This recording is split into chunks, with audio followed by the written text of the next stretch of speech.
manifest in ourselves. We all shine. Together, we are Black beyond measure.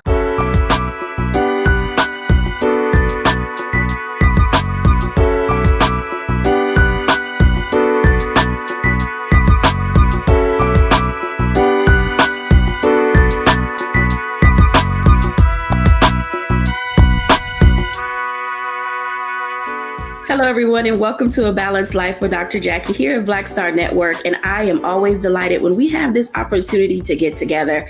Of course, most of us have come to realize that discovering how to live a balanced life is not for the faint of heart. It requires every fiber of your being, but most importantly, it requires your presence and for you to be engaged. I get it. I understand that this pandemic has literally taken us to a place that we didn't think that we could go. But now that we're in that space of discovering how to recover and how to return and how to get back to doing the things that matter for us in life, as we are preparing for back to school, as you're thinking about all the things that it's going to take to make you ready, to get your kid ready, to have that space and time to really allow yourself to grow, we're going to have some real substantive conversation today with some of our most fabulous guests. Let me tell you, Dr. Tierney, Pastor JT, Stacey Owens, and Mocha Lee are here to help guide us toward what it means to pull ourselves together. Hey, everybody. Hey, Dr. Jacquie. Hey. You know, I love when we get together. This day of the week is probably one of my favorite because it allows us to have an opportunity to really just pour into the lives of other people. And, you know, as we're thinking about going back to school and, you know, all the back to school shopping and tax-free day is coming and taking kids to the grocery store, to the department store. Oh, my God, my head just hurts thinking about all the shopping carts that have been run over my heel over the years, you know, just gives me kind of an angst. But, you know, there's some things that have been going on as we've tried to figure out mentally, emotionally, how we can get ready. I wanted to ask each of you, you know, what has COVID taught you about being ready for this next season of your life? Pastor JT. Wow. Well, thank you, Dr. Jacquie, and good morning to all of you that are watching and to all of my wonderful sisters that are on the panel with me. COVID really taught me that expect the unexpected. And live every day and be in the moment of that day. I believe everything that happened prior to COVID is no more, you know, so COVID told us and taught us, I believe, if we are willing to learn the lesson, that it's okay to change. And even possibly even looking at now, if we have parents who had a child that was in the 5th grade prior to COVID, and you may have a child that's entering the 5th grade now post-COVID, you won't even be able to parent that child the same way, even though they're going into the same grade. And so if we look at life like that, I believe that we take advantage of the opportunity to begin again. We're given a blank sheet of paper every day. And why in the world would you continue to rewrite what has been written when you have an opportunity to create something that could be a masterpiece? Absolutely.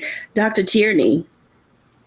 Similar to what Pastor JT just said, the biggest thing that I learned is to go at my own pace, and knowing that my pace now may not be what my pace was last year or the year before that. Sometimes we can get stuck in this pattern of we're supposed to be here by now. We should have been there by now. Or we want to accomplish this in this time frame.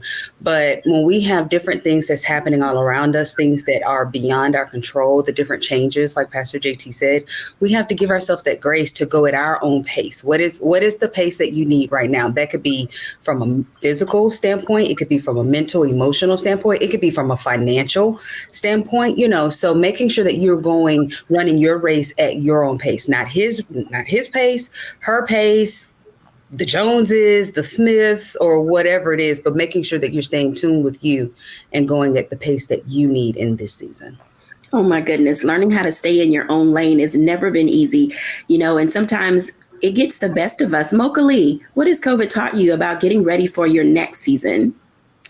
Wow. You know, the main thing I can think about is just being organized, you know, especially because I have 2 girls. One is a rising 5th grader and one is a rising 9th grader. And just knowing, okay, when we leave, we have to have masks, you know, or did we get the booster shot?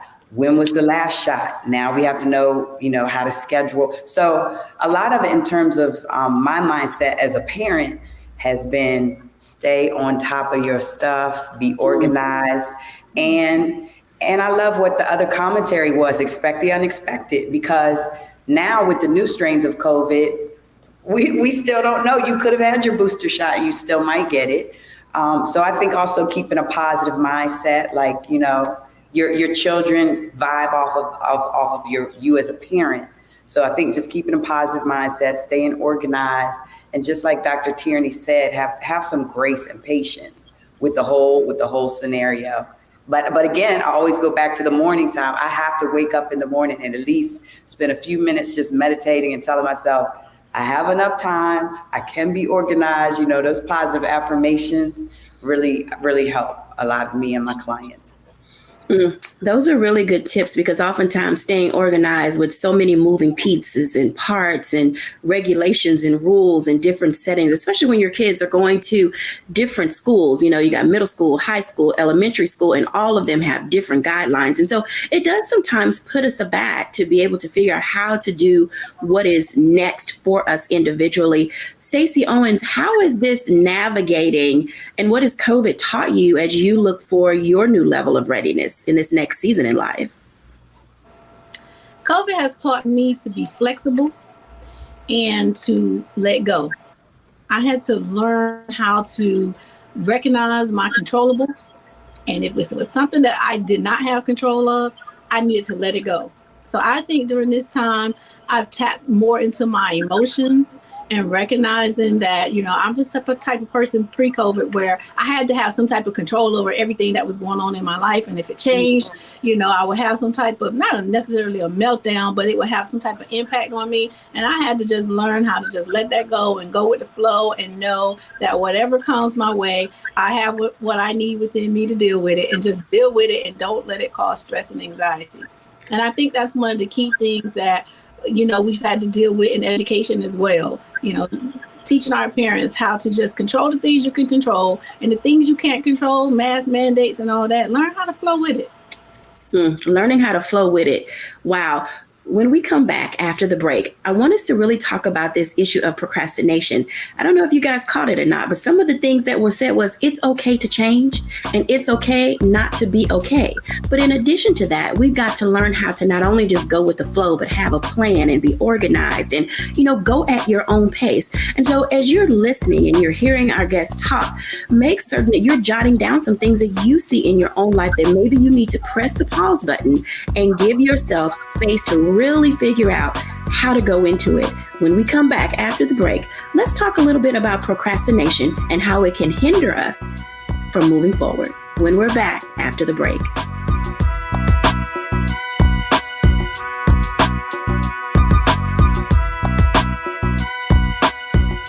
When we invest in ourselves, we all shine. Together, we are Black beyond measure. Pull up a chair, take your seat. The Black Tape. With me, Dr. Greg Carr, here on the Black Star Network. Every week, we'll take a deeper dive into the world we're living in. Join the conversation only on the Black Star Network. When we invest in ourselves, we're investing in what's next for all of us. Growing, creating, making moves that move us all forward. Together, we are Black beyond measure.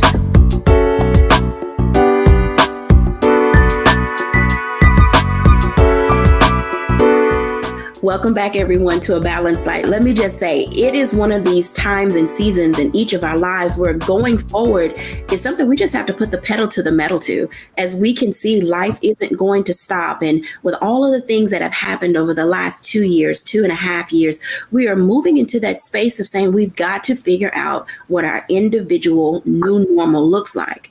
Now, let me just say, I am not a fully recovering procrastinator, but I have my moments. I'm just going to be honest. I have my own moments when I literally feel like I'm taking my time, but I'm taking my time for good reason. I'm not being slow for the purpose of just being slow. I'm literally trying to figure things out and see how they can work for me. I want to ask Mocha Lee this question because, Mocha, when it comes down to procrastination, how can it hinder us? And you work in that fitness space. And oftentimes when adults don't take time to relax or rest or do fitness, they can do more harm because oftentimes that procrastination turns into never. Talk to us about that for a moment. Oh, wow. It turns into never, Dr. Jacquie. And that breaks my heart. And I have to remind clients, students, anyone that I work with, that I am in your life for accountability. I am here because there are a few things that you don't necessarily want to do, such as work out, that I want to encourage you to do it anyway, because it's for the benefit of your own health and your own life. And it's funny, like, although exercise I love and I'll wake up and I won't procrastinate, I'll do that right away. There are other things that I might procrastinate myself. So I'm like you, I have to check myself. I'm like, well, am I moving slowly for a reason, or am I just putting it off? And it's tricky because with my kids, I notice I don't want them to procrastinate. So then I don't want to be a hypocrite and say, girls, stay on top of your stuff. If I told you to do it once, go ahead and do it the first time. But then I notice in some of my own business, business dealings, I might notice that I've put stuff off. And I think it's because if I'm ever overwhelmed in a certain sense, like, wait, do I go to this conference or do I speak there or do I, sometimes overwhelming feelings will cause me to procrastinate. So I just try to reel it in and realize that one little baby step forward is at least going to put me in the right direction. And same thing with my clients with fitness. One little step forward. You don't have to do a whole lot all at once, but the small steps add up to fabulous results. Well, let's talk about that for a moment, because when you think about how fitness plays a part in our life, sometimes socially and emotionally, we can be in our own way because of how we look. We're not comfortable in the skin that we're in. But there are times when if we don't move ourselves forward, we can stay stuck in a rut. How do you help people get out of a rut? Such a good question. The way I help people get out of a rut, many times it's just by asking them, what are their specific goals? And not even maybe goals, but just what are a few things you would like to see yourself improve?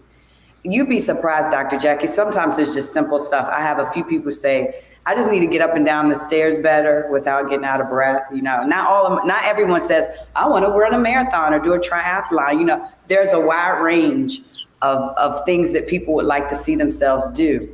So in order to keep them committed to that, if we write it down, sometimes I almost try to make it like a contract. Okay, write down these 3 things you'd like to do. Let me help you think of some smart ways to get there, some realistic, attainable steps. And then let's, as a team, move forward towards doing it. And sometimes I have a little backlash, people who don't quite get there. But I feel like, if I'm patient and just remind, I think there's like a nice way to remind people what they told me they want to do. And then I just say, you can do this. You just have to put in the little bit of effort, or a lot of effort in some cases, that it takes to get there. But it's a reminder thing. It's like, if you're saying you want to do something, then let's go ahead and do it. Or maybe don't keep on talking about it. How about that? Maybe we need to just move on to a different type of goal, because that's realistic, I do respect that, because things have to be realistic. And I know we're talking about procrastination, and oftentimes parents and how they do what they do or not do what they do can make it difficult for our students and our kids. And I want to ask Stacey a very similar question as it relates to parents procrastinating and getting their kids prepared to come back to school. We're only a month and a half out. What are some of the expectations, Stacey, that you have of your parents to be ready to have their kids come back into the building? Right now is a great time for routines. Let's get back to our routine. Right now, kids are floating around in the world doing whatever they want to during the summertime. They're staying up late playing video games. So right now we should be backing up our bedtime in about 15-minute increments each day so that we get closer to the original bedtime that's used for school time. Start preparing your child for setting their clothes out, even though, they may not be going anywhere tomorrow because it's still summer. Start practicing those expectations that you have for your child to do when it's now a night before school. That way, kids are not procrastinating and they know the expectation and they're practicing it and they're ready. And then parents, you're helping to prepare for that. Another thing is if you're changing, going from middle school to high school or elementary school to high school, elementary school to middle school, now's the time to start doing your paperwork, getting your child registered. Don't wait till the last minute, especially if you're going from middle school to high school, because then your child won't get selected for the best classes that can fit their needs. So find out, why are you procrastinating? What's the emotional attachment to what's making it difficult for you to get your thoughts together to go do those things, and deal with self first so that you can move on and deal with what you need with for your child. Stacey, you bring up a very good point, because one of the things that caught me with my nieces was when they did go from middle school to high school, there was a series of immunizations and things that I hadn't even considered. When is a good time to start looking at the immunization record and scheduling those appointments? Because that can also keep your child from being able to get in the building and start classes. Correct. You're absolutely right. I know here in North Carolina, you have to look at for kindergarten and 7th grade. You got to make sure now is the time to start making those appointments, in particular since COVID is back on the rise and the doctor's offices are getting busy again. You want to go ahead on and make those appointments now for your physicals for those transitional years, so you can make sure you have your health assessment and your shots ready before school start. North Carolina has been great about giving grace and extensions, but you just don't know if they're going to continue that this year. So don't wait till the last minute to make those doctor's appointments. Procrastination and flexibility seem to go hand in hand, because oftentimes you can wait too late and you don't have room to be flexible, which makes it difficult to adapt. And sometimes adaptability is what it takes in order to be able to move your life forward. Pastor JT, we procrastinate about a lot of things in life simply because we are uncertain at times about the outcome. We are not clear if we can do it or if we have all of the tools in our kit in order to make the thing we want to accomplish successful. Can you talk to us a little bit about the role procrastination plays? I'll use this because I know not everybody in our audience that's listening is a believer, but from that standpoint of #adulting, there are just some things in life you have to do to keep yourself moving forward. Talk to us, sir. Yes, ma'am. Regardless of your religious belief, everybody has to adult at some point in time. But when I think about procrastination, I'm reminded of the quote that Napoleon Hill said. He said, procrastination is the bad habit of putting off to do something the day after tomorrow that should have been done the day before yesterday. Mm-hmm. When we really think about procrastination, and I always talk about this more from a coaching standpoint, I really believe that we have put time frames into existence. Because time understands no frame. Time just is. So with that thought process, I always say that there are 3 versions of you that are existing in this present moment: your past self, your present self, and your future self. What procrastination does is it disrespects your future self and it reaffirms your past self. Because procrastination keeps you in repeating the cycles that you've always done and never getting to the place that you were created to be. So I believe that if there is a clear vision of where you want to go, and there is a commitment to your better self and becoming all that you have been created to be, action kills procrastination. That's it. It's simple. You don't have to pray about it. You don't have to fast about it. You don't even have to, as Dr. Tierney said, she needed some more sticky notes. You don't even need a sticky note for this one. Just get up and do something. And action kills procrastination. Wow, that's super powerful. And I'm glad we're going to Dr. Tierney next, because you talk a lot about leveling up. And sometimes you can't level up if you're always putting off till tomorrow what you really need to get done today. Dr. Tierney, why is procrastination a dream killer? Well, to answer that, I want to start with what procrastination is not. A lot of people look at procrastination as just being lazy. They They look at it as just something that needs a behavior modification. And procrastination, the root of procrastination, and Mocha actually mentioned it. She says she notices that she procrastinates when she feels overwhelmed. Oftentimes we're procrastinating because there's something that we're feeling. It could be a fear. It could be a intense emotion. We could be perfectinating, and it's procrastination because we're wanting something to be perfect. So we don't feel that we are enough or it is enough, So to get to that really solving procrastination, we have to get to what we are feeling. Why am I procrastinating about this thing? What is it that I'm trying to avoid? What feeling am I trying to avoid by not taking this action? What am I afraid that will happen?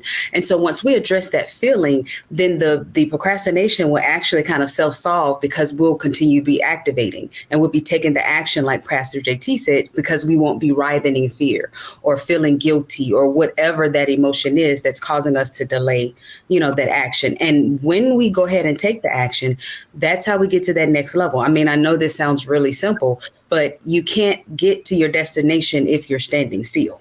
And procrastination means you're standing still. So how can I level up if I'm procrastinating on taking that action? So it is a ultimate killer, because it stops your forward momentum. But don't just look at it as, I just need to do better. I'm just being lazy. No. What are you feeling, sugar, that's got you procrastinating in the first place? That's how you solve procrastination. I think that those are very key points that we've heard all of our guests share today, because sometimes we are unable to move forward because we have not taken the time or don't have the wherewithal to assess feeling and emotion. And today we're talking about, how do you discover balance for yourself and your kids? Because our children and the people that live in our home, they feed off of what we bring to a space. And so oftentimes being able to grow ahead will keep you from being able to get ahead. When we come back after the break, there's some things that we have all experienced throughout these last few years, and we see them on Facebook, we see them on Twitter, we see them on Instagram, when we are talking about love and loss and grief. And sometimes grief holds us back because we don't want to feel that feeling again, and so it paralyzes us. When we're back after the break, we'll talk about grief and loss and how we can begin to move ourselves forward so that our kids can also move ahead.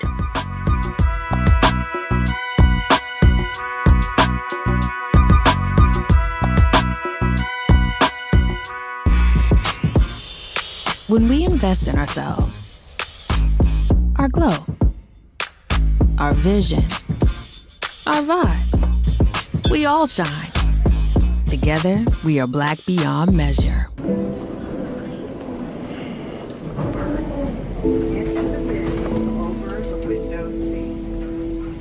Are the only bins that will accommodate larger rollerboards.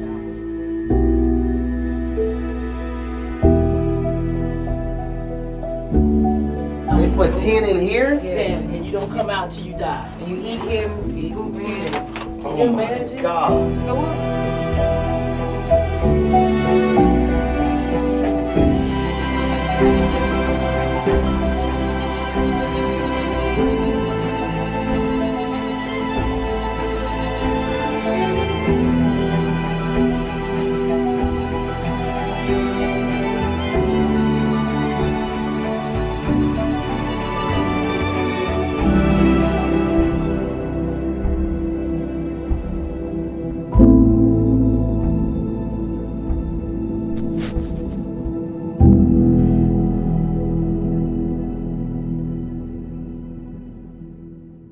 When we invest in ourselves, we all shine. Together, we are black beyond measure.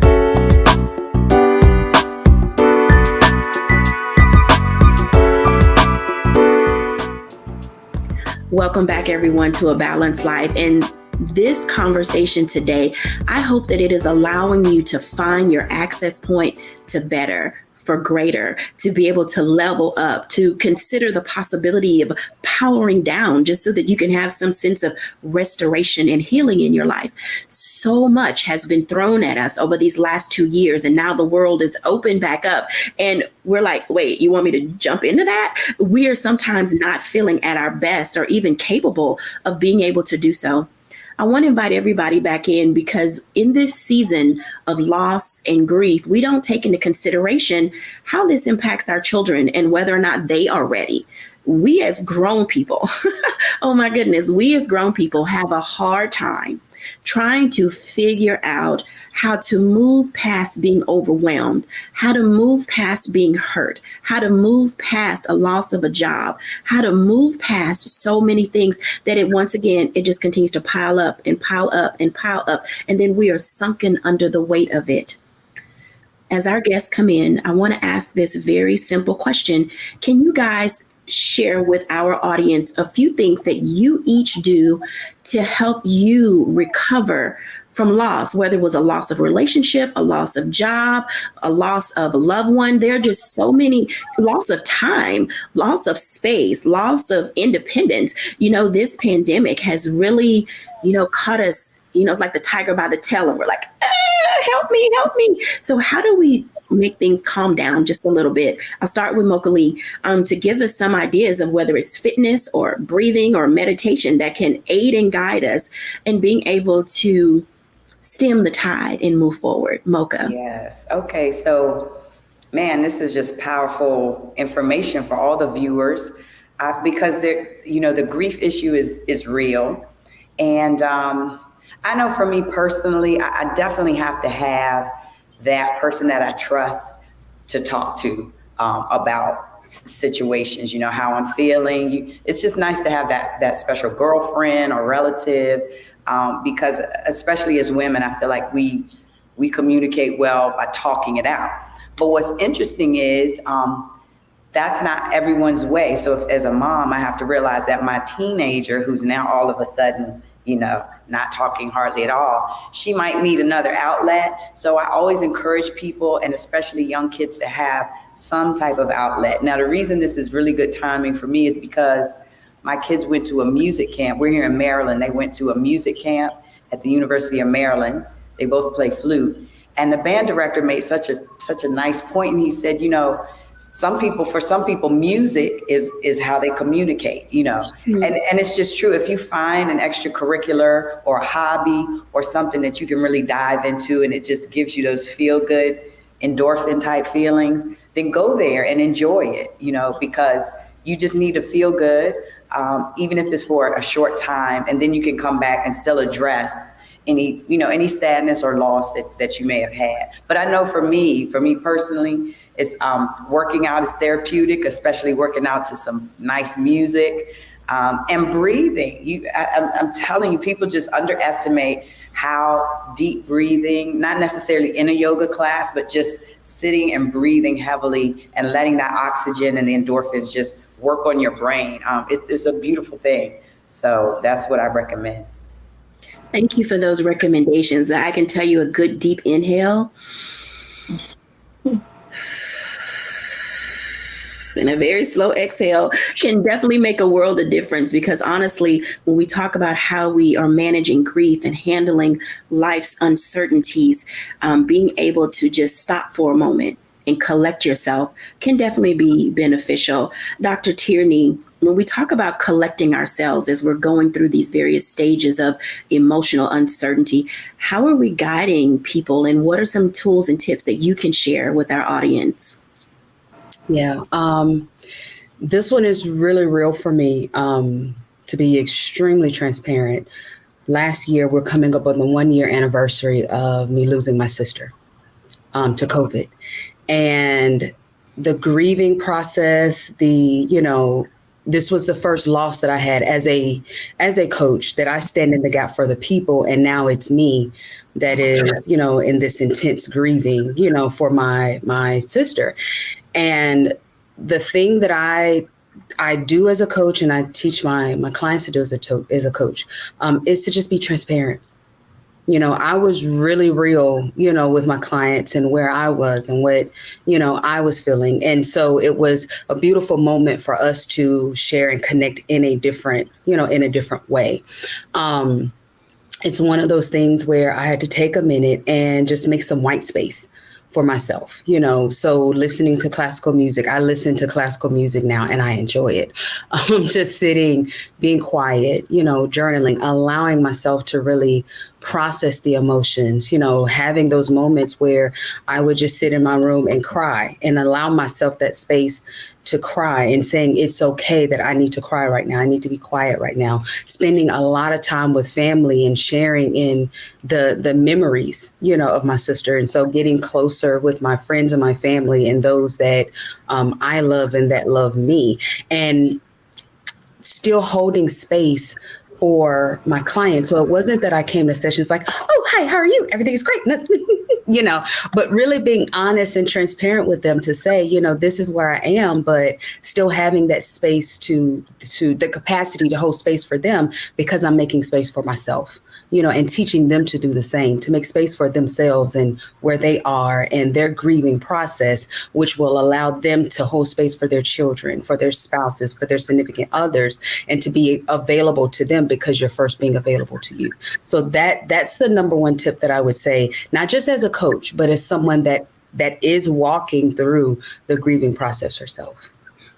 I love that, because oftentimes transparency and vulnerability are not things that a lot of people are good at, because they find that they're often taken advantage of when they show weakness.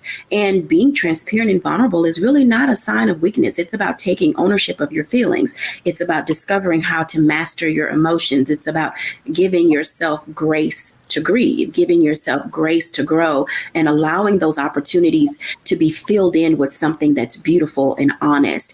Pastor JT, oftentimes people don't know how to give others grace. Can you talk to us for just a moment about why grace matters in this particular season in our lives? I mean, we should have been practicing grace long before COVID, but if there was ever a time as people move forward, why does grace matter? Well, grace matters, Dr. Jacquie, because I see grace as currency.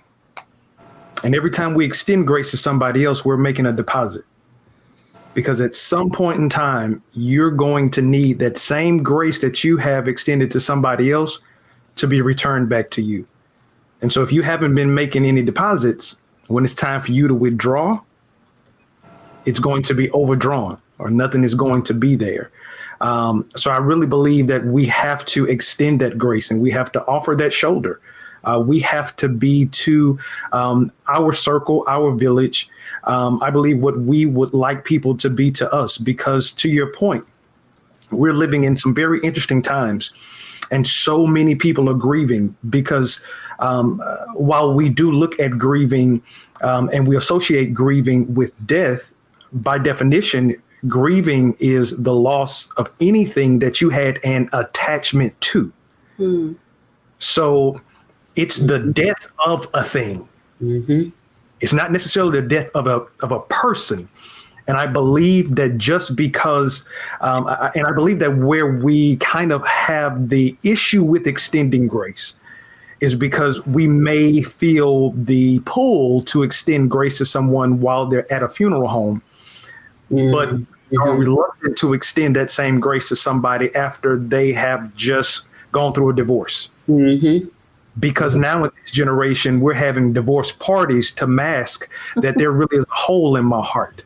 And after the balloons go out, after you've drunk all of the alcohol, after you have made all the social media posts, you got to go back to that empty space that once was occupied by somebody that you walked down the aisle and said, I do too.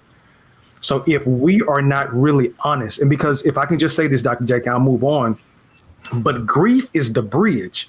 And a lot of people really don't understand that. Grief is the bridge.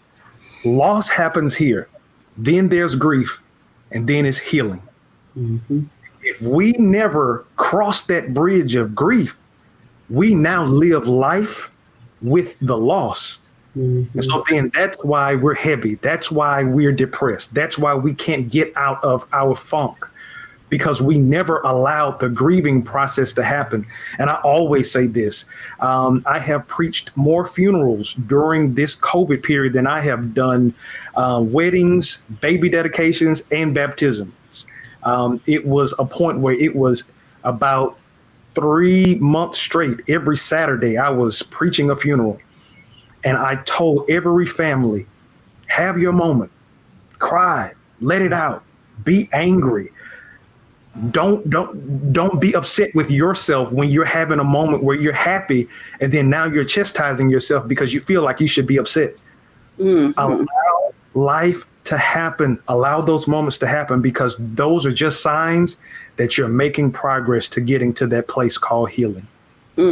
Getting to a place called healing, it requires a bridge. And that was super powerful. And I know, Stacey, in your work with kids, and they've had a lot of loss. They couldn't go to the playground. They couldn't go to the ice cream parlor. They couldn't hang out at their favorite fast food restaurant. Kids have different ways of expressing loss. And oftentimes parents don't prepare them to be ready to come back to school or to be in spaces where there are other people. Can you share with us for just a moment about how to help children deal with loss so that they can come back to spaces and be happy and healthy and whole? Well, I think teaching kids how to deal with loss is difficult because, we used to say time heals everything when it doesn't, because that loss, and you're going to forever be dealing with that loss no matter how much time you give to it. So we like to focus our time on looking at how are you laboring in your emotions. Basically, that emotional labor is that gap between how you really feel and how you must act like you feel when you're in certain situations. You see that a lot with adults who work in service, like teachers and so forth. You may be feeling a certain way actually, but you have to come in and put that smile on. For kids, you may be feeling hurt, but you don't want your peers to know, or you don't want people around you to know. So you have to come in and put in this act to show a different way. So we want to make sure that there's some balance in your emotional labor. When you start laboring those emotions, if it's not balanced, you'll burn out, you'll become depressed, So the best thing for that is to, one, look at tapping into ourselves and knowing how to articulate how we really feel. And then who is that person that you can go to communicate with and talk to so that you can share your true feelings in, balance with how you are having to act for the moment that you're in. So just finding a way to keep their emotional labor balanced is what we tend to focus on. Teaching children how to balance is a wonderful thing to be able to do. And I love the phrase that you used, as you stated, emotional labor, because oftentimes you have to do it in segments. You have to do it in parts, and you need to stop out and then come back in. You need to, go run around the block, or, take a moment to breathe. And sometimes we don't give ourselves that space to say, I need to step back for a moment and pull myself together. When we come back after the break, we're going to talk a little bit about how to pull yourself together. We'll be back in a moment.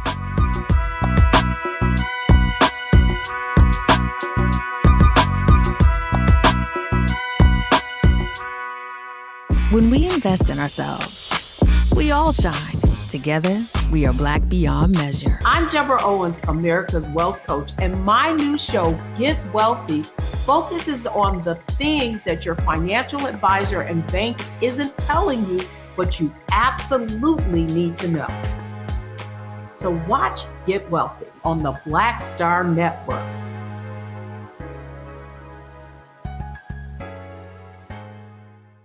When we invest in ourselves, we all shine. Together, we are Black beyond measure.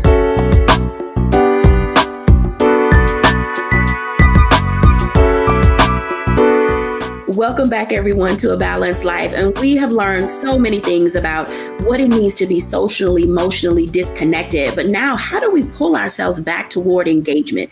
What does this new normal, for the moment that we have it, start to look like for us as we're readying our kids for being back to school and having to juggle so many schedules again? And so we're in that space of saying, what will I do differently? For anyone that has come through this pandemic and you're saying, oh, I can just go back to whatever my playbook was post 2020, let me tell you, you're in for a rude awakening. Everybody, let's talk for a moment about what it looks like to be able to pull ourselves together. And I'm going to tell you, this is my moment of being transparent and vulnerable. Throughout this entire pandemic, I wish that there was a moment that I could have reached out to call my mom and say, this ish sucks, but my mom has been gone for almost 10 years now, almost 11. And I'm in that space of saying, I have come through this quite well. The fact that I can talk to you now about it mention my mom without getting teary-eyed.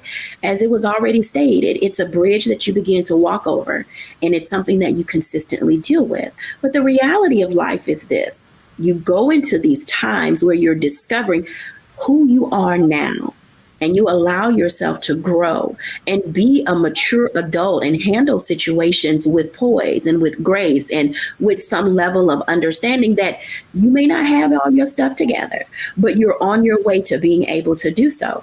So I want to ask our guests, what are some of the ways that you stop out and pull yourself together? Dr. Tierney, how do you do that? How do you pull away from everything that you got going on and just pull Dr. Tierney together? I listen to no.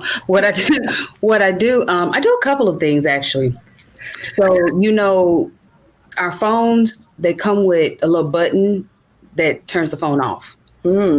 And so I do that. I hit that little button. It's on the side for most of the phones. I know we really don't know that button anymore because we feel like we have to always be connected and we have to know what everything is going on. Nope. I hit that little button and I turn off my phones, both of them. I turn them off. And I just have moments where I really don't talk to anybody. I'm an introvert that knows how to extrovert very well. So I have my introverted time and I go and I color and I listen to my classical music and I journal and just take that time to really tap into me to say, hey girl, where are you? How are you doing? What's going on? Another thing that I do is I lean into, and this will be more in Pastor JT's purview, but I really lean in and listen to my Heavenly Father. What's happening in that area of my life? What are my new directions and directives? How am I trying to take on all of these burdens myself and not casting them onto him? Am I talking to God regularly or daily? Or, you know what I'm saying? When I start to feel that anxiousness, I know that I'm not really listening into him like I should be. So I really take that time in that spiritual space to really connect with my Heavenly Father to help me get me together, make sure that I have a clear view of me, and so those are just two things that I do regularly. The third thing that I do is I connect with my friends and family. I make time for friends. Being a business owner, I'm guilty of this where I'm just go. And then I was talking to one of my friends and she was like, I haven't seen you all year. And I was like, oh my gosh. We really hadn't seen each other all year, so being very intentional about connecting with my friends and hanging out and, FaceTiming. I spent actually last Friday 3 hours FaceTiming with my old college roommate, and just spending time and connecting and, and so those are the 1, 2, 3 that I do to kind of help pull me together, connect me, with who I am and whose I am, and to connect with those that are my people in my village. Absolutely. Pastor JT. Yes, well, I'll be honest with you. Dr. Tierney said be transparent, so I'm being transparent. Y'all don't hold this against me, but I'm still trying to figure it out. It's like Velcro. I try to pull away, and then I start hearing all that loud. Y'all hear that loud noise when you pulling away Velcro? So I feel like I'm not supposed to pull away, so I go back to it, but I'm working on it. But one of the things that I have to do, and this happens at least once a week, I am reminded of Psalms 46, where David says, be still and know that I am God. In that moment, he wasn't talking about just being still physically, but he was talking about being mentally still, being emotionally still. Be still. Because in all of your moving and doing, you sometimes forget. So when you're still, you're able to know, okay, he's God. And so then it kind of reduces a lot of the anxiety, a lot of the stress. There are so many fires. I'm always trying to put them out. But I got to realize I'm not the only fireman. There's a lot of other people that can assist me in helping putting these fires out. So I think that if I can pass that on to anybody that's listening, don't get consumed by the fire because you're trying to put out everybody else's fire. Pull on your village, get some help, and I believe that everything else will be okay. Absolutely. Mocha Lee. I'm still over here having church, Pastor JT. Oh my goodness. Okay, let me say, I'm so excited that you mentioned delegate, because I'm telling you, a lot of the men and the males that and the dads, and even my own husband, when you learn how to delegate, man, I just think it helps so much. And then me, I'm like, oh wow, my girls are old enough now. Guess what? I could have them do that chore and have them do that chore, and it's not all on me. And that is a way that I pull myself together. It's just remembering, yeah, you can get some help sometime. It's all right. There are the two other things that I do that I know are very specific to my life. And I'm telling you, it helps me every single day. One is I focus on gratitude all the time. I have a gratitude journal in my phone, and every day I put something that I'm just so thankful for. And then sometimes if I'm getting upset or uptight about a situation, I try to flip it and I say, okay, well, at least here's the positive side of that. The gratitude mentality has really made an amazing difference in my life. And it's because I'm not a natural optimist. I'm a realist. So for me to force myself to really just look at gratitude on a daily basis is amazing. And then it's coming, so brace yourself. For me, I try to eat properly. Why? Because I make better decisions when I'm energetic. And guess how you get energy? You put the right stuff in your body. So I don't even leave the house without a water bottle. I stay hydrated. And I'm not perfect. Of course, birthdays come, I eat the cake. I like sweets. But in general, I notice that I feel so much better when I'm concentrating on eating healthy and eating lots of salads and, all the good stuff, fruits, nuts, little protein here and there. It helps, I'm telling you. And somebody, I hope you receive that it does make a difference in just your day-to-day life. Good nutrition matters. Stacey Owens. So I don't know if I should come behind Mokali because I run and I do so much that it's normally those times when I find myself in the bed eating cookies and chips and all the stuff that I don't normally eat. And can't get up, I can't move, I can't do anything. I'm just there for like a couple of days. And then usually that second day, it sort of hits me. And I'm like, wait a minute, girl, this is not even how you normally move. You need to knock it off. Then I start talking to myself. It's healthy to talk to yourself as long as you don't talk back. I start talking to myself like, what's going on with you? Why are you here? Why are you there? And then I kick into my AAA. So I start assessing the things that I've been doing. I start thinking about and reflecting on, well, how did I make adjustments to what I was going through? Or, what was my actions that I've just finished doing? And then I adjust. I wish I could say it's as clear cut and clean as everyone else, but it's usually take me a couple of days to realize, wow, I'm in a space that I don't normally operate in. And it's okay to be here because maybe my body just needed to stop. But now what do I need to do to kick it up and get up and start moving again? So I don't allow myself to stay there, so I recognize it and tap into my own feelings. And then I get over myself and get up and keep more. Because, I still have one of those praying mothers. So if she noticed that I disappeared for a couple of days and I'm not connected to the world, she'll come looking after me to get me out the bed.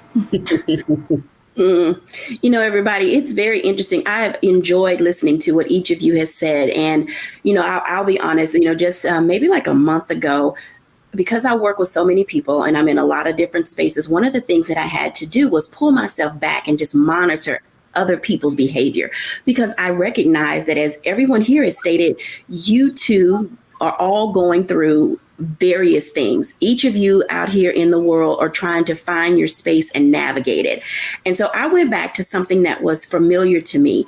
And, most of us have positive sayings on the wall. You have Post-it notes everywhere. So I went back to my Morse code bracelets.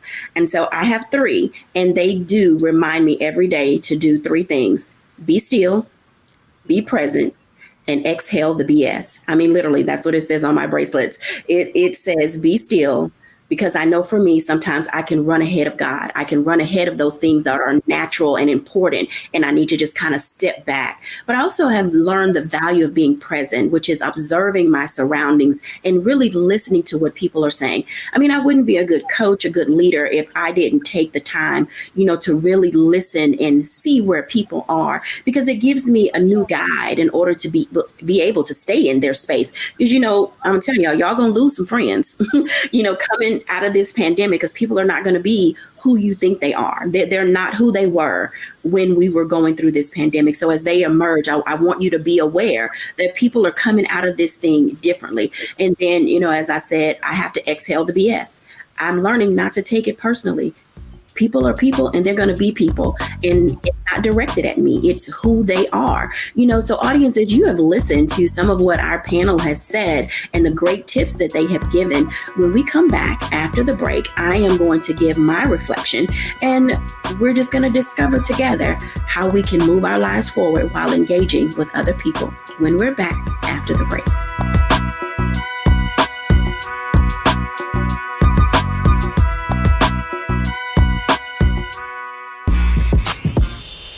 When we invest in ourselves, our glow, our vision, our vibe, we all shine. Together, we are Black beyond measure. Folks, Black Star Network is here. Oh, no punches! I'm real revolutionary right now. Support this man, Black Media. He makes sure that our stories are told. Thank you for being the voice of Black America, Roland. Stay black. I love y'all. All momentum we have now, we have to keep this going. The video looks phenomenal. See, this difference between Black Star Network and Black-owned media and something like CNN. You can't be Black-owned media and be scared. It's time to be smart. Bring your eyeballs home. You dig?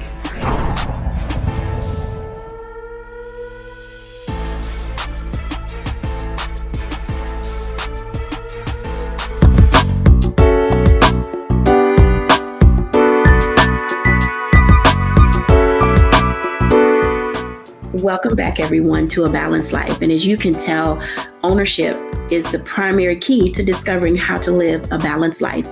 Social health, emotional health, physical health, mental health, emotional health, spiritual health, financial health, they all matter. And in this season of coming through this pandemic and discovering, as kids are literally, we're being told, going back into the classroom, masked or unmasked, this level of normal for us will literally sit some people on their heels. So I hope that there's something that has been stated today that will allow you to find that space, number one, to unwind and unplug and to get unbusy, because oftentimes each of those things is necessary for you to be able to navigate the world in which you live. Give yourself time and space to grow. Give yourself grace to live again, but also make certain that whatever these traits are as adults that you are learning to carry, that you deposit those into your children. Sit them down, talk to them, go back to having family time after school, in the car, on the weekend. Allow your kids to see you process life. I'm telling you, these tips that we are teaching ourselves and that we are discovering together will go a long way for this next generation if they can learn from us. Thank you all for joining today, and thank you for watching A Balanced Life here on Black Star Network. Bye now.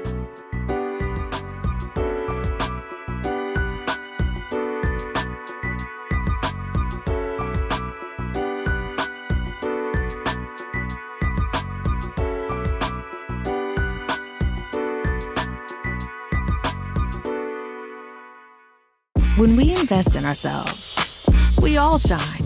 Together, we are Black beyond measure. Folks, Black Star Network is here.